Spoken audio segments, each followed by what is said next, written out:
Yes, we're good to go.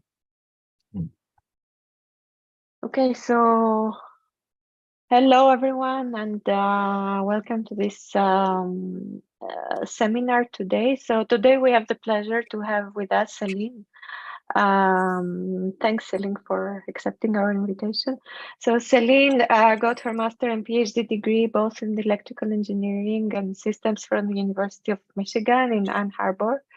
And then she joined the Department of Electrical and Computer Engineering of Michigan State University, where she is currently a professor and the associate chair for undergraduate studies. So her research focuses on statistical and non-stationary signal processing, higher order data, network representation graphs with a strong focus and application on biology, on biological signals. She has received numerous awards, and she's also very involved in different IEEE activities, such as the chair of IEEE Signal Processing Society for Bioimaging and Signal Processing Technical Committee. She is in the steering committee of the SPS Data Science Initiative that is supporting also our seminars.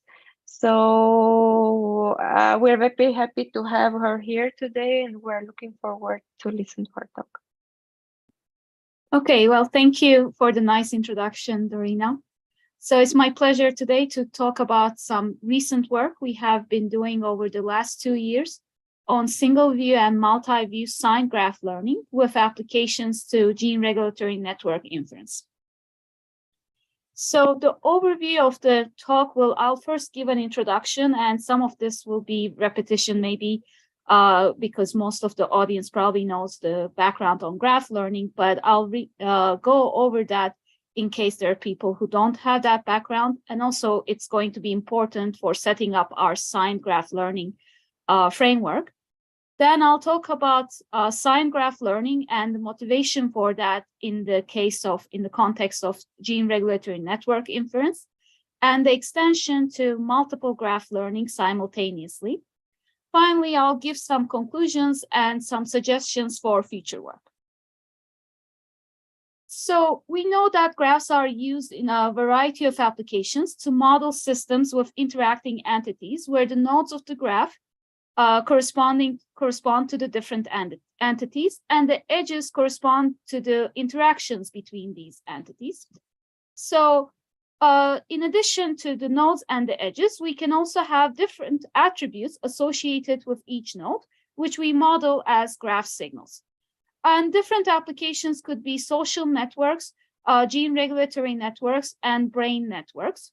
For example, in the case of gene regulatory networks, each node corresponds to a particular gene, and the graph signals correspond to the gene expression values.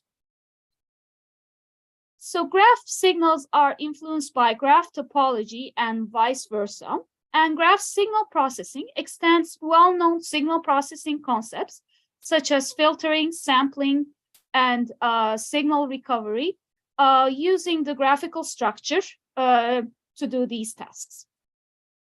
In many applications, graph topology may not be available. So for example, in the social network application, you would know the connections between the different people, but in the gene regulatory network application or the brain network application, you would not actually know the graph topology. You will only observe the signals like the gene expression values. So in those cases, the goal is, given the graph signals, is to infer the underlying topology of the graph. And there you can make different assumptions to relate the graph topology with the signals that are observed. And there are different methods from different literatures. So statistical models relate the graph signals and the topology through probability distributions, such as the Gaussian graphical models or graphical lasso. Physically motivated models relate the signal and the topology through physical processes, such as the diffusion process. And GSP brings a new perspective to graph learning through the graph frequency domain representation. And this provides an interpretable signal representation in the graph frequency domain. And it actually describes the signal through a filtering operation over the underlying graph. There are commonly used representations or assumptions, one being smoothness and another stationarity. In this talk, the focus will be smoothness-based graph learning. In smoothness-based graph learning, what we assume is that if two nodes have similar values, then they should be highly connected with each other, or a high edge weight. So given the same graph signal in this example, if we want to learn the graph topology such that the signal is smoothest with respect to that topology, what we would do is among these three choices, we would choose G1 because that has the lowest frequency representation in the graph frequency domain with respect to this graph. And in order to quantify the smoothness of a graph, we can use the total variation metric, which is given through this quadratic form through the Laplacian of the graph. So this is well known in graph learning literature, where a small value of this total variation implies X is smooth over the graph, and a large value implies X is non-smooth or high frequency over the graph. So we're going to use this framework when we talk about the signed graph learning. So it has been shown before that this total variation norm minimization can be used to learn the underlying graph through this optimization problem, where L is the graph Laplacian. The first term controls the smoothness, and the second term controls the sparsity of the learned graph. And the constraint ensures that trivial solutions are avoided. So now I want to give brief overview of the problem in single cell RNA sequencing data. So gene regulatory networks represent molecular regulation and interactions among genes. And there has been a lot of work on gene regulatory network inference for bulk data. But at the single cell level, there has been less work. And this is useful because at the single cell, you can actually identify or determine the single cell type identity. And you can look at how active transcription factors interact with cis-regulatory regions in the genome by either activation or repression of transcription. There are certain challenges that are particularly affiliated with the single cell data. One is that there could be changes in gene expression due to cell-to-cell stochastic variation. So this actually requires a dynamic framework, which we're not really getting into in this talk. There is a cell cycle heterogeneity, and very importantly, for single cell gene expression data, they are highly sparse. And this can be due to insufficient sequencing depth and capturing inefficiency. So it can be due to the technology used to capture the gene expression data, or it could also be biological because at the single cell level, the gene expression values may be very low for certain genes. So this data is known to be highly sparse. Existing methods, and I'm listing some of these because I'm going to benchmark, show results benchmarking against these methods later on in the talk. There are Gaussian graphical models, regression-based models, multivariate statistical model, Bayesian network approaches, and information theoretic methods. So let me start by setting up the problem in the signed graph learning and why we need methods for signed graphs. So the existing GL methods, except for a few exceptions, are limited to unsigned graphs, where the learned graph edges are assumed to be positive. However, in a signed graph, in some applications, interactions are better modeled through both positive and negative edges. So in a signed graph, you have both positive and negative edges. So some example applications where you may need a signed graph to describe the data could be, one is social networks, where the positive edges represent the like between people, and the negative edges might represent dislike. Or in gene regulatory network, positive edges would describe activation between the genes, and the negative edges would describe the inhibition. So our goal is to learn GRM from a given single-cell gene expression data, where we're given the gene expressions and we model those as the graph signals, and we try to learn both positive and negative edges. So how do we do that? What we do is that we model the value of a gene expression across the cells as a graph signal. And we say that if each gene corresponds to a node in the network, so if these two graph signals across two nodes are similar to each other, then we're going to learn a positive edge. If these two gene expression profiles are dissimilar to each other, we're going to have a negative edge. In terms of the actual framework, so what do these assumptions correspond to in GSP terminology? So we actually modeled the signed graph learning problem as almost a multi-layer graph learning problem, where each layer, where we have two layers, and one layer corresponds to the positive graph, positive edges, and the other layer corresponds to the negative edges. So the positive edges will capture the smooth representation, or the graphs, the gene expression will be smooth with respect to the positive edges, and the gene expression will be non-smooth with respect to the negative edges. So it's almost like we're doing a simultaneous low frequency and high frequency analysis over the gene expression profiles and learn two graphs simultaneously. So based on these assumptions, we learn a signed graph using this optimization problem, where the first term is very similar to the regular unsigned graph learning. The only difference is that now we call this Laplacian as the Laplacian of the positive graph. So we want to minimize this. So we want the gene expression profiles to be smooth with respect to the positive graph. The second term is, again, a total variation term with respect to the negative edges. By putting a negative sign, we want to maximize this total variation. So we want the non-similar gene expression values to be connected by this negative graph. And the next two terms, again, control the sparsity of the positive and the negative graph, similar to the original formulation. And we have the same constraints as before.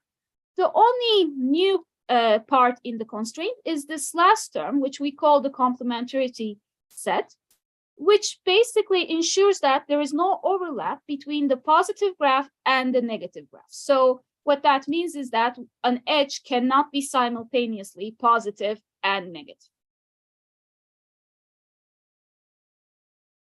So in order to take into account some of the challenges associated with single cell data, we have also introduced a kernelized version of this optimization problem.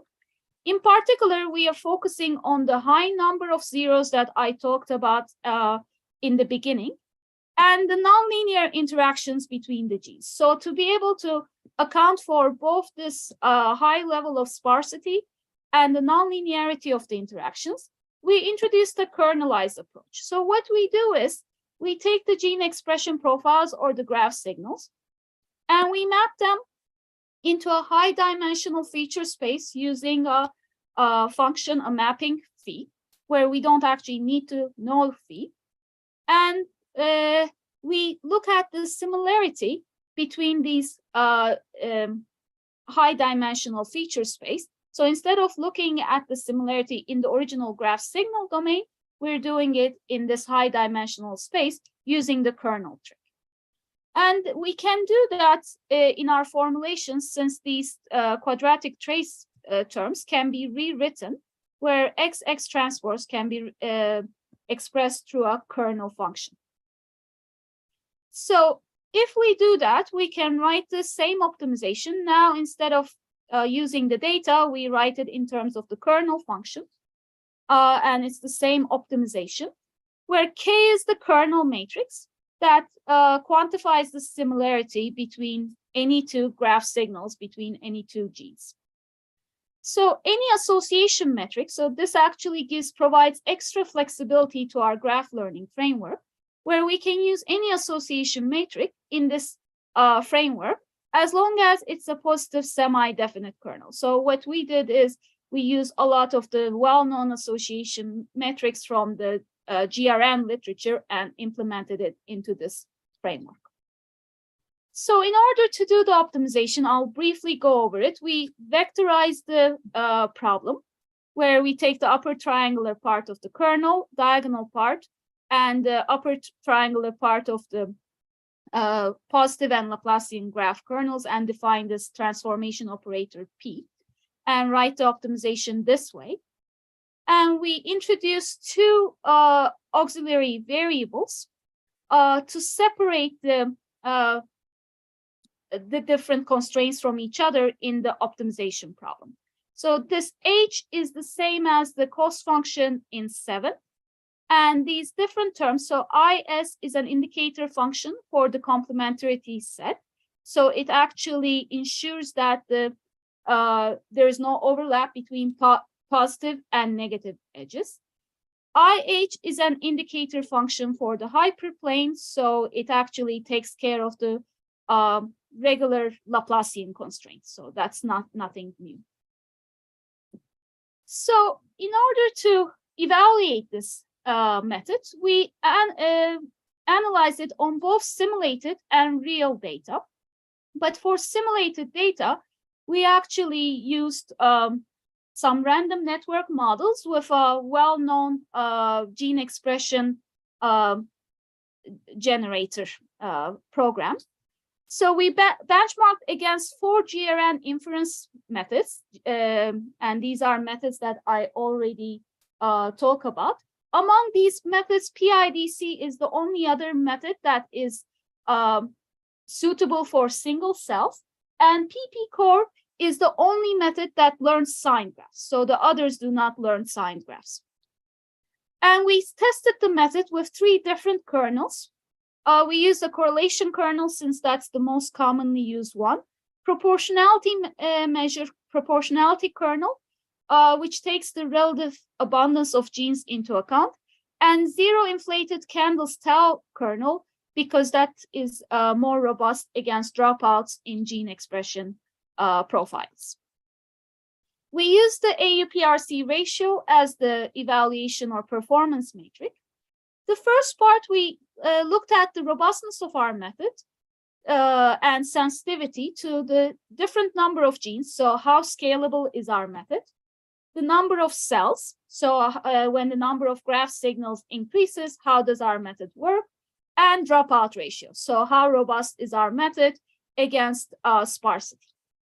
To generate the simulated data set, so we first generate GRN using random network models. So different random network models like Erdos-Renyi or Barbesi-Albert models are used to generate the underlying network. We then use a zero inflated negative binomial, since that models the gene expression profiles well, as a simulator to generate the graph signals. And that gives us our gene expression values across cells. So first, I'm going to look at the sensitivity to the number of genes. So this is about scalability of the method as the number of increases when we keep the number of cells fixed and the amount of dropout fixed. So our method in all cases is the last 3 ones in each one of the graphs, and those are the different kernels. So one observation we can make, as the number of genes increases, the number of nodes increases, the performance of all the methods drops as expected because the number of sample size does not change. In all cases, our method for both random network models, our method performs the best. So the Beast group of 3, as you can see, performs better. When the number of genes is small, then there is not our method is comparable to existing algorithms. With respect to the networks with a hub model, we observe similar things.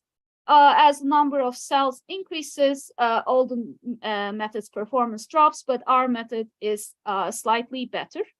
And in terms of the different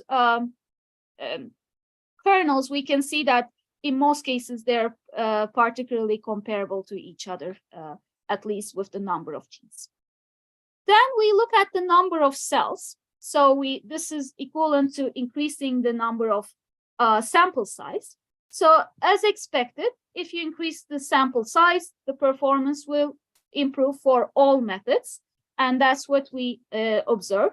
And in particular, we see that actually some of the existing methods perform better when the sample size increases, whereas our method is better for lower sample size. And this is actually similar across both network models. And finally, we look at the sensitivity to dropout. So this is where there is a difference between our method and the existing methods. So as you increase the dropout ratio, of course, all methods' performance drops, but our method seems to be more robust, the last three here.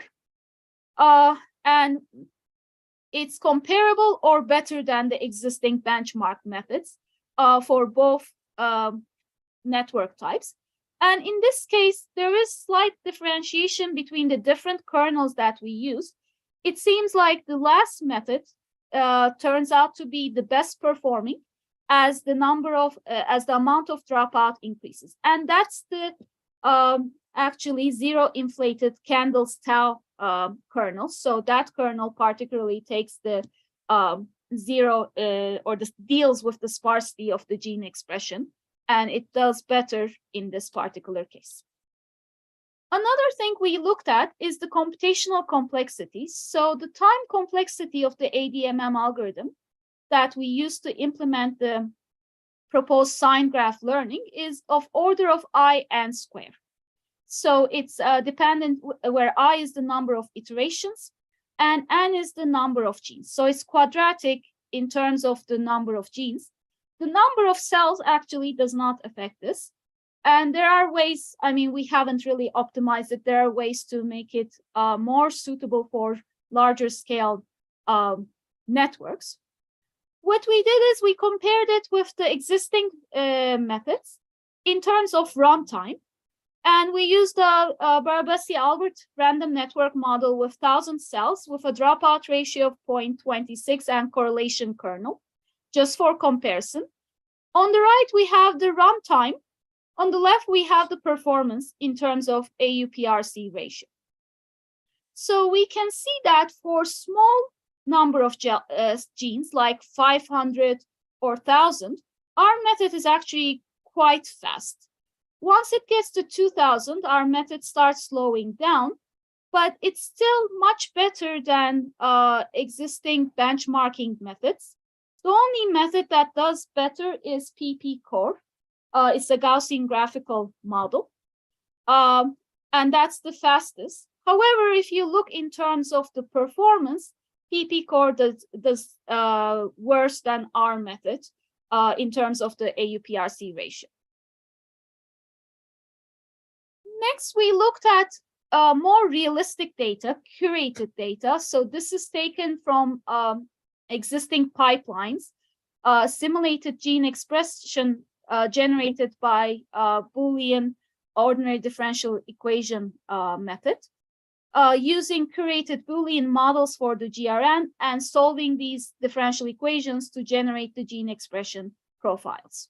So in particular, we looked at how well our method does in terms of detecting, activating, and inhibitory edges separately. And we look at two different genes. GSD is the gonadal sex determination cell type, or responsible for that. And HSC is hematopoietic stem cells. So this is actually cells that are involved in different types of blood cell formation. And what we're showing is the activating and inhibitory edge learning with different amount of dropout ratio in both cases. So what we can see is that all three of our kernelized methods perform better than the existing methods, existing benchmark methods. The closest is this PP core, which is the graphical Gaussian method, but it's not, doesn't learn a signed graph. PIDC is the one that learns is actually one that's for single cell. So the other thing we notice with PP core, as the amount of dropout ratio increases, its performance drops drastically, whereas our method is more robust. And this is true both for activating and inhibitory edges. So both for positive and negative edges, our method performs better. In terms of the different kernel types, what we noticed is that in most cases, this zero inflated candle tau kernel does slightly better than the other kernel types, but the other kernel types, like the correlation kernel, is also quite performs quite well. And another interesting thing we noticed is that the performance for the activating edges, like the positive graph, drops as the dropout ratio increases, but we don't necessarily see a similar effect for the negative edges. So that is something we're not completely sure about why that's the case. Another thing we did is we wanted to show how this type of an analysis could be useful for biologists in real data for identifying hub nodes and for finding activating and inhibitory relationships during the development of the cell. So on the left, you see the human embryonic cell, just a small subnetwork. This has 500 genes, but we're only showing 24 genes here. And on the right is the mouse embryonic cell. So the nice thing is that the different nodes, the size of the nodes show the degree. So the higher the degree of a node, the larger these circles are. So we can identify some very important genes, like activating genes like GATA4, GATA6, and EOMES, and inhibiting genes such as these three. So we actually identified all of them, all of these important genes in this subnetwork, and we also identified both the activating and inhibitory nature of their connections. Since I'm not an expert on this, I can't tell much more interpretation about this. So next, I want to talk about extension of this for multiple graphs, what we call multi-view signed graph learning.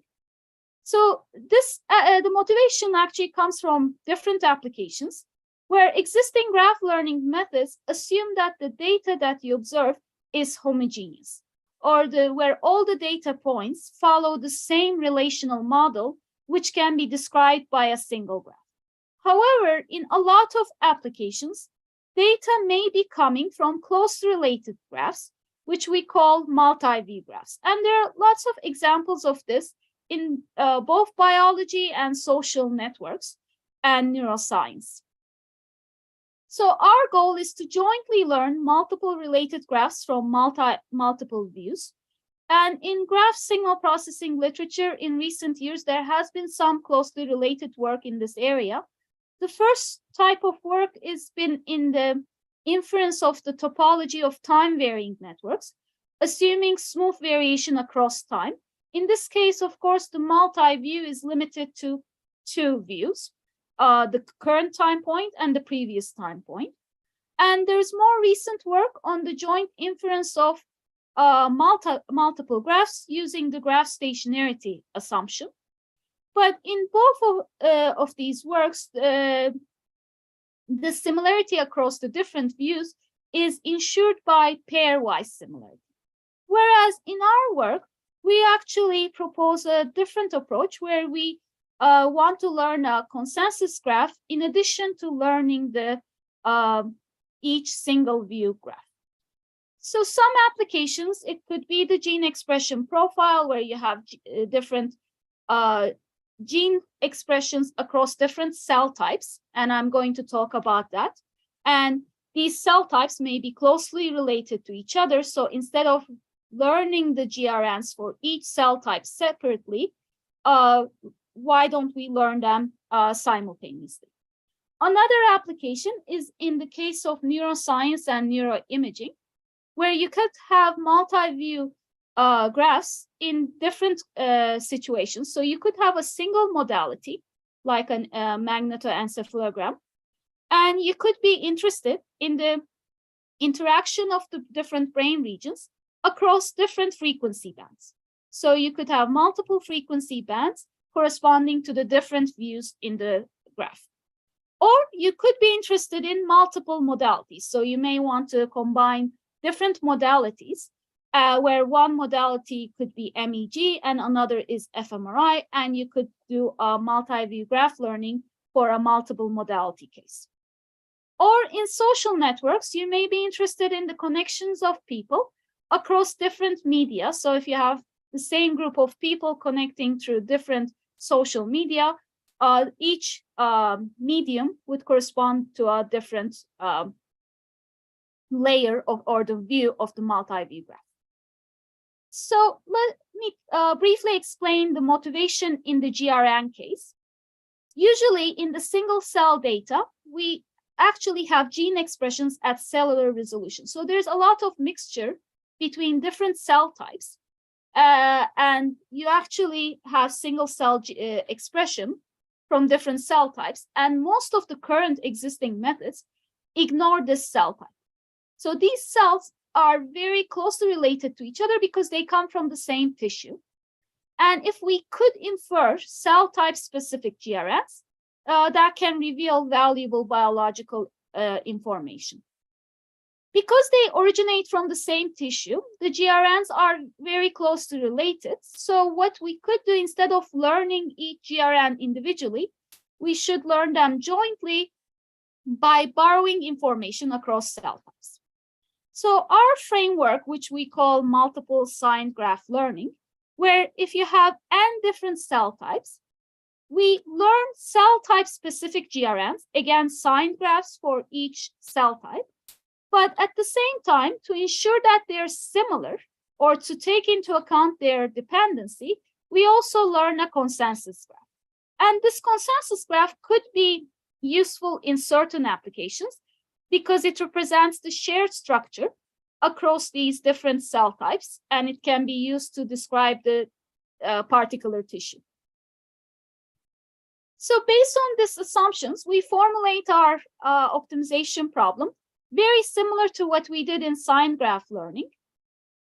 But in this case, we have a set of positive graphs corresponding to the n views and also the consensus graph, a set of negative graphs corresponding to the n views and the consensus graph.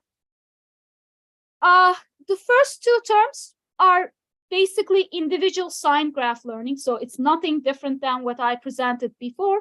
It's just, it's for each view, I. And the third term is a consensus term that ensures that the each view is similar to a consensus graph. In this work, we use a Frobenius norm similarity, but this can be extended in different ways.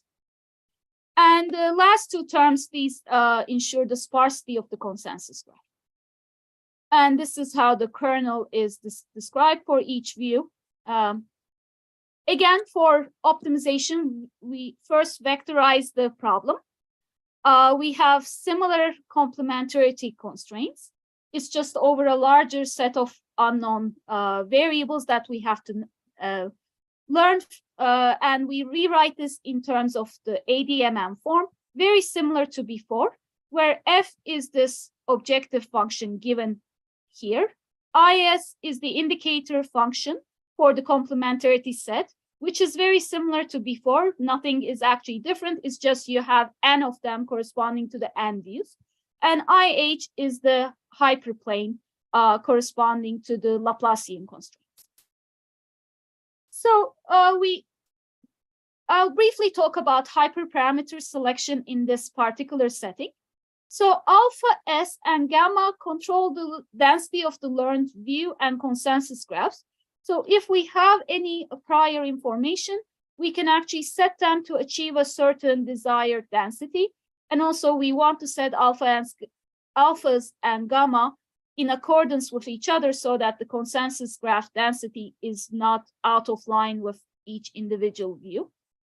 And beta controls how similar the different views are. So if we do have prior information about the view similarity, we can use that to set beta. So these are very much application dependent and can be learned based on prior knowledge. Similar to the single view case, we apply it on simulated and real data. This time we compare against 4 GRN inference algorithms. 3 of them are the ones that we used before, but we also compare with our own single view signed graph learning algorithm to see the advantage of the multi-view graph learning and when the advantages happen. Of course, because these are single graph learning algorithms, they're applied to each data set separately. There is also a very recent paper that does joint gene network inference, so we also benchmarked against that. And this time we used the signed version of the AUPRC. The simulator to generate the gene expression data is the same. So the only difference is that now we are generating multi-view. So we first generate the consensus graph as before, like a random network like Erdos-Renyi or Barbasi-Albert. But then to actually generate different views, we perturb the network by randomly selecting some subset of the edges and changing their weights or adding random new edges into this consensus graph. And using this perturbation, we generate n different views. And for each view, we use the same simulator to get the gene expression data, x1 to xn. We again look at the sensitivity for number of cells, dropout ratio. But in this case, we also want to look at what happens if I vary the amount of perturbation and how does that actually affect my results. So this is the 3 sensitivity analysis for 3 cases: number of cells, dropout ratio, and perturbation. Here, the perturbation amount is quantified in terms of the similarities between the views, starting with the highest similarity, which means low perturbation, to lower similarity, which corresponds to a high level of perturbation. And so if we do look at them with the number of cells, as the number of cells increase, all methods perform well. So the important thing to note here is that our method, which is the multi-view method, performs much better than all the single view methods, including our own single view signed graph learning. We actually do much better as the number of cells increases. This other method that does the joint graph learning does not do well at all.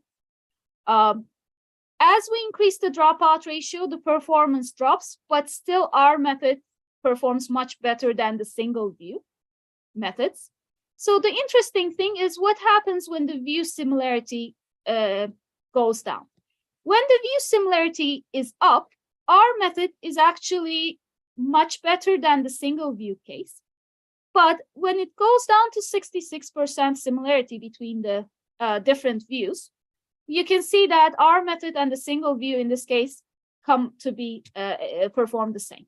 So there is an advantage up to a certain level. Once the views start getting more dissimilar, then that disadvantage actually disappears. And this is something we do expect since we are forcing our consensus graph structure.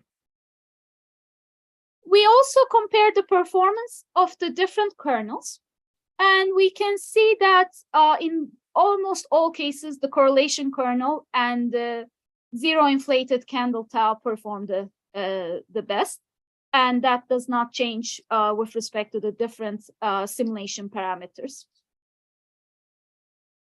So finally, we applied it to real data from the mouse embryonic stem cell differentiation set.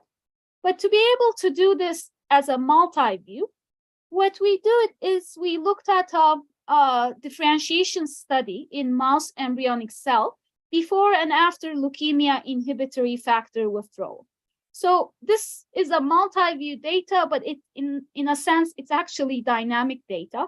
So in this case, we have 4 views where they correspond to 4 different days in the life of the cells. And in this case, it's the mouse embryonic stem cell. So day 0 is the day before this leukemia inhibitory factor withdrawal, and day 2, 4, and 7 are the days after.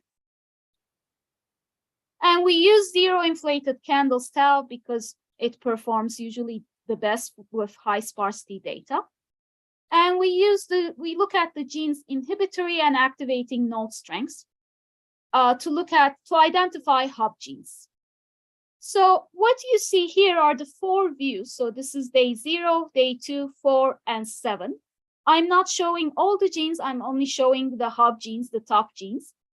And the orange and blue bars indicate, so if it's orange, it's actually a positive strength, so positive positive degree of the node, and blue indicate a negative strength. So blues correspond to inhibiting genes, and orange corresponds to the activating genes. So the interesting thing here is that how during the differentiation process, the different genes activating and inhibitory degrees change over time. So that's and I'm just going to highlight a couple of them. So these genes are known as the pluripotency genes, and they're known to be inhibitory at the beginning of the cell cycle. And you can see they are high blue strength at the beginning. And over the life, as you progress in the days, this becomes activating. Similarly, these 2 become activating, and this become activating. This becomes less inhibitory. At the same time, there are activating genes like GATA4. So they start at high activation level. And the simultaneous activation of these genes, along with the pluripotency genes, the inhibiting genes, is actually well known apparently in this literature. So let me finalize with giving some key points and conclusions and some ideas for future work. So we introduced a framework for signed graph learning based on smoothness and non-smoothness. We also introduced a kernelized approach to handle the challenges, in particular the nonlinearity of the interactions and the high amount of zeros. We showed better performance on synthetic data sets for real data sets, either better or in some cases comparable performance. We then extended this for joint inference of multiple closely related signed graphs, where we again use the smoothness and non-smoothness assumptions. But in this case, we also incorporate the dependency of the signed graphs across views and introduce the consensus graph. Learned graphs are ensured to be similar through this consensus graph, and we show that the multi-view case performs better than all the single view methods, as long as the amount of dependency is above a certain level. So a couple of ideas for extension of this work that we've been talking about. In the single view case, right now we're trying different kernels and showing which ones performs better, but there is a way to actually implement this as a multi-kernel graph learning approach. And in that case, we won't have to actually look for the best kernel. The multi-view case, we can extend, as I mentioned, you can use different regularization terms for learning the consensus graph. Right now, we are using the Frobenius norm, where one can easily change that and use an L1 norm or L2-1 norm. Another thing that could be done is regularization using pairwise similarities and not learn a consensus graph. Another thing, and this is an idea that we have some preliminary results on, is right now we assume that the different views are given to us, or the data is clustered.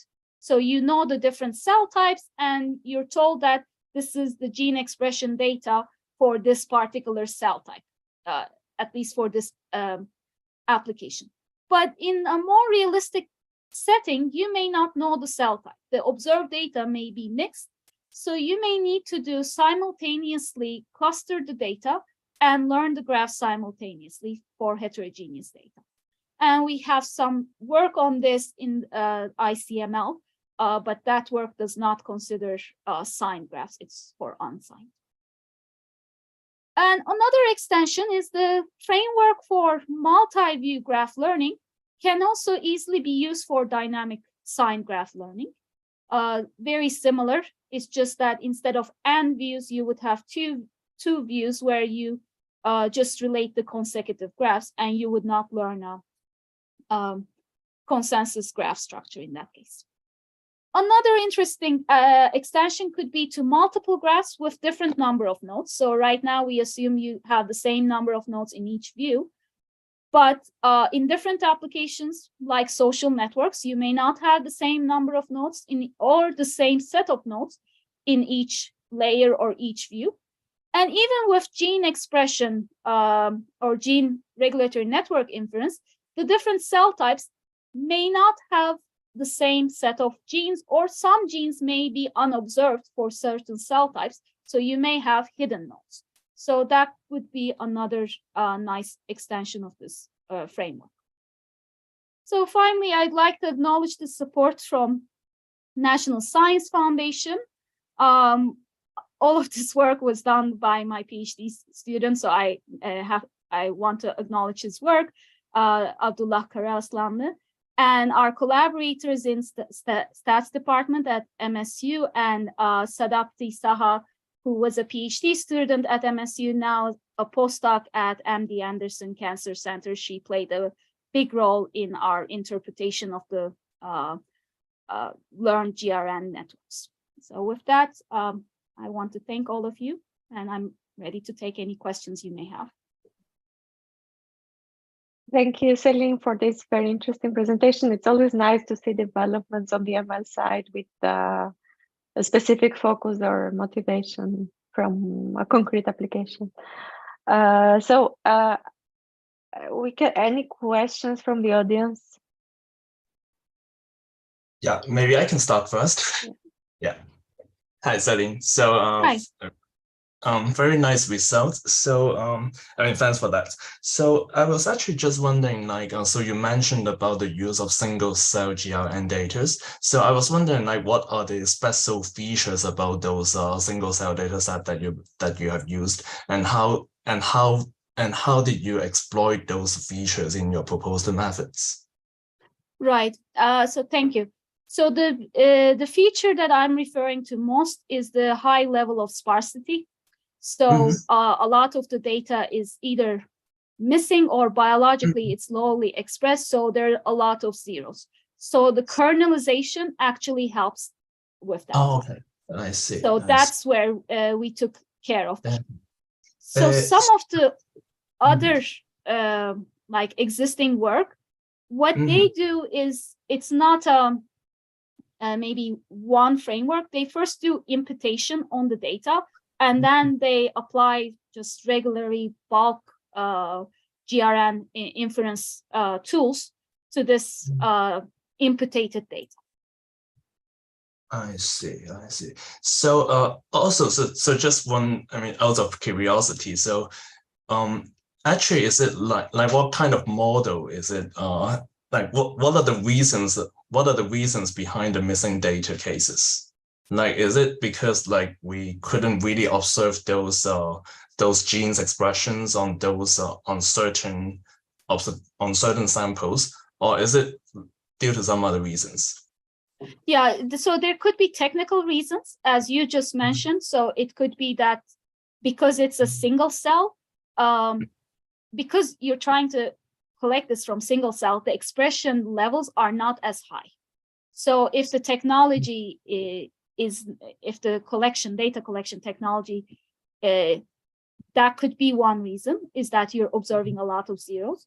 But another reason could be biological, where because at a single cell level, not all the genes may be expressed. So some of them could be true zeros, and others could be missing data. And there's really no way to know that. That's kind of what makes it a bit challenging.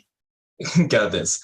Yeah, so maybe the last question. So you mentioned about the existence of some ODE models behind these single cell data. And I was wondering, like, how can those ODE models can also be exploited in the GRN inference process? Yeah, that's a good question. I haven't looked into that, so I'm not sure. But yeah, that could actually be taken care of. There may be some methods that actually do that. I see. Yeah, thanks. I think you have some questions in the chat, so I'm not sure. Okay. Yeah.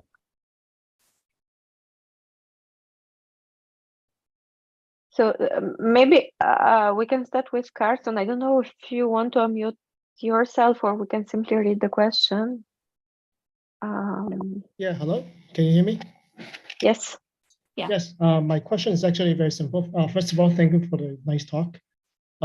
Instead of using kernel to capture the nonlinear dependency between the nodes, have you tried using other nonlinear models like nonlinear SAM to capture the dependencies? No, we haven't looked into that. That's a very good idea. Yeah, thank you. But no, we haven't explored that option.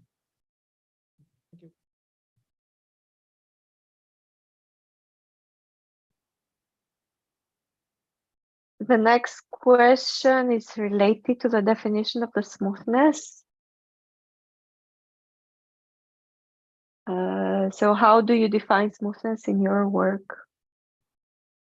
Okay, so smoothness in our work is basically based on the regular definition of smoothness in graph signal processing.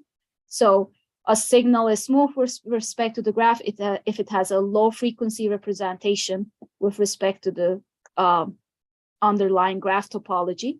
And similarly, non-smoothness implies high frequency representation with respect to the graph. So that's how we define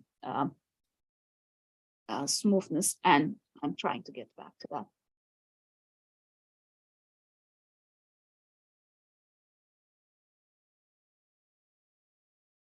Yeah.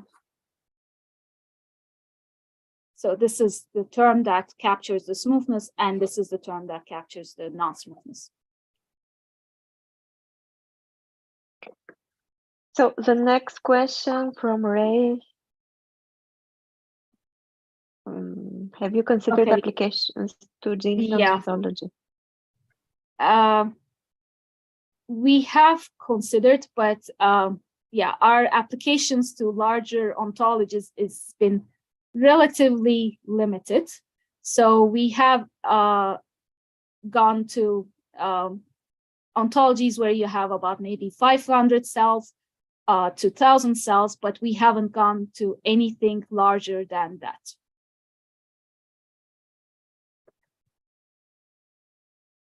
But is that for computational issues, or because there is a biological? Yes, there is a. I mean, we can do it, as I mentioned over here. We have to optimize the algorithm better. Yeah. So you can see the computational issues. Yeah, right here. So if you go to 2,000 genes, it's about 3 minutes. So if you go to larger ontologies, which may have 10,000 genes, then this will become higher. I mean, it's still doable, but we haven't really looked into that. Okay. The next question is related to, have you considered extending this work to learn directed signed graphs? Yeah, that's a very good question. Yes, we have considered it. And actually, if you want to really model the GRNs better, they should be directed signed graphs rather than signed graphs. So we definitely, we're thinking about it right now. It's just how to define the directionality, in this case, directionality and positive and negative edges simultaneously. So that's something, yeah, definitely on our minds.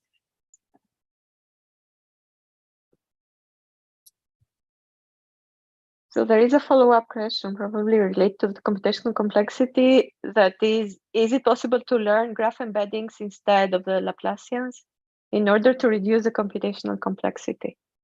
Yeah, yeah, that's also a very good question. Thank you. Yeah, we actually did consider that too. So instead of learning the Laplacians, learning the eigenvectors, so we are looking into that, but we don't have anything concrete to show like right now. But yeah, definitely that is a possibility. I think these are the questions from the chat. I don't know if there is any other question from the audience. I have a couple, but I can limit myself to one or two for the sake of time. So one of the questions that I had, but it's probably related to my limited biological background, is that you try to learn GRNs from in the first type of work from all cells, and the second one you try to learn multiple layers depending on the type of cells, and then combine them in the end with a consensus setup framework in such a way that you end up with a single gene regulatory network. So my question is it a biological assumption? Are these GRNs independent of the cell type, or do we have any prior knowledge that they can be different depending on if they are cancer cells, immune cells, etc.? Yeah, so that's a very good question. So if I go back to the result, I did not show you any results on the consensus graph. So here what I'm showing is the hub networks of the different views. In this case, the different views are the different stages of the cell development. So the biological meaning of the consensus graph, I'm not sure about myself. We have a paper that's in working about to be submitted, where we also show the hub regions for the consensus graph. And it seems like most of the hubs that we identify in each view, we can observe them in the hub graph as well. So there is some consistency with the hub graph. But in addition to that, we do observe some hub nodes in the consensus graph that are not observed in any of the views. So the actual biological meaning of this consensus graph is not very clear to us here in this particular setting.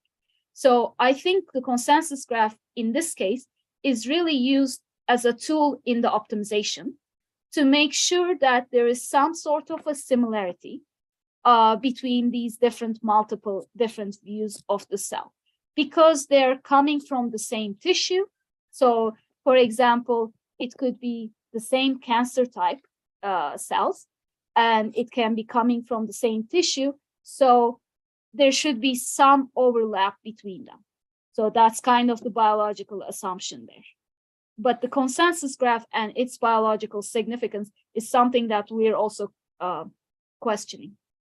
So I have another application in mind where I can think of a consensus graph making more sense, but I'm not sure if in this case, consensus graph has a biological meaning. It has a role in the optimization. And related to that question, but probably from a different angle. So if you had information, for example, of the spatial localization of the cells, and you didn't treat them as single cell data, but you would treat them as spatial data, so you would know where exactly these cells would lie in the tissue. In that case, would you still go with an approach that is global, or would the GRNs be different depending on where you are in the tissue, for example? Yeah, probably they will be different. I mean, that's just my guess, but I think so. They would have to be different. And in that case, probably this approach may not be the best thing because you're forcing them to be similar. Okay. I said I will limit myself to 2. So, any other last question? Yeah, maybe I also have a question. So thanks, Aline, for the nice presentation. I was wondering whether is there a relationship between the signed Laplacian, what people do on signed graphs, that you have, yeah, just one Laplacian that is based on the magnitude of the weights, and then when you learn the graph, you kind of do smoothness on this kind of signed Laplacian, and you learn the absolute values and the signs jointly, instead of viewing it as 2 separate graphs. Is that possible also? Yeah, that's a very good question. So we actually looked into, when we first started, we looked at the signed Laplacian approach as well. So what happens there is that, if I'm not wrong, in that setting, if the graph signals are both positive, they're connected by a positive edge. And if one node is positive and the other node is negative, they're actually connected with a negative edge. So it's kind of like the graph signal values should be opposite of each other. But in this particular setting, there is no negative graph signal. So that's kind of particular to this application, is that gene expression values are all positive.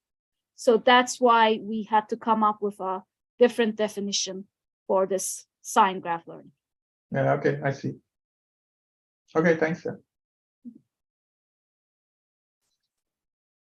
Okay, unless there is another burning question, I think we can thank Celine for this very interesting presentation. Thanks, Celine.